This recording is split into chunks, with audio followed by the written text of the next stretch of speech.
Jesus said to them all, "If anyone desires to come after me, let him deny himself, and take up his cross daily, and follow me." Do you want to know how to be like Jesus and follow him? Listen to this daily devotional.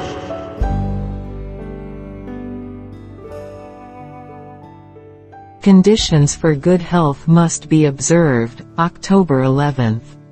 If you diligently heed the voice of the Lord your God and do what is right in his sight, give ear to his commandments and keep all his statutes, I will put none of the diseases on you which I have brought on the Egyptians.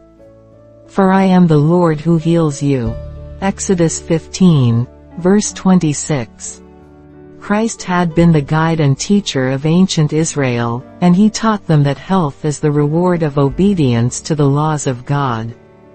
The great physician who healed the sick in Palestine had spoken to his people from the pillar of cloud, telling them what they must do, and what God would do for them.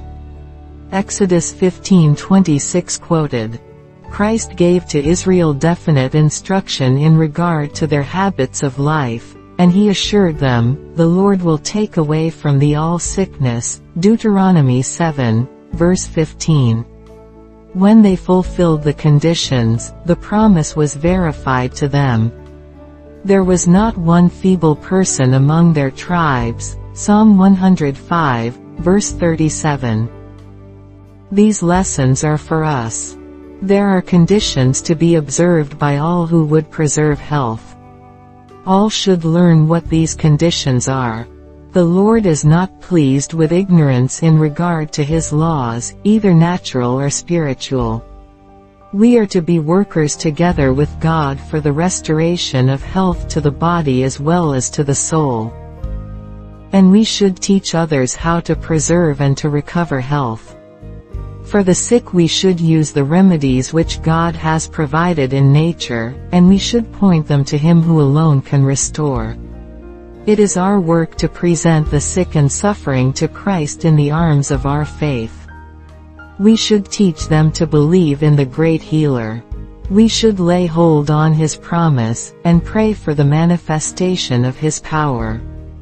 The very essence of the gospel is restoration, and the Savior would have us bid the sick, the hopeless, and the afflicted take hold upon his strength. The power of love was in all Christ's healing, and only by partaking of that love, through faith, can we be instruments for his work. If we neglect to link ourselves in divine connection with Christ, the current of life-giving energy cannot flow in rich streams from us to the people. To take his yoke is one of the first conditions of receiving his power. The very life of the Church depends upon its faithfulness in fulfilling the Lord's commission.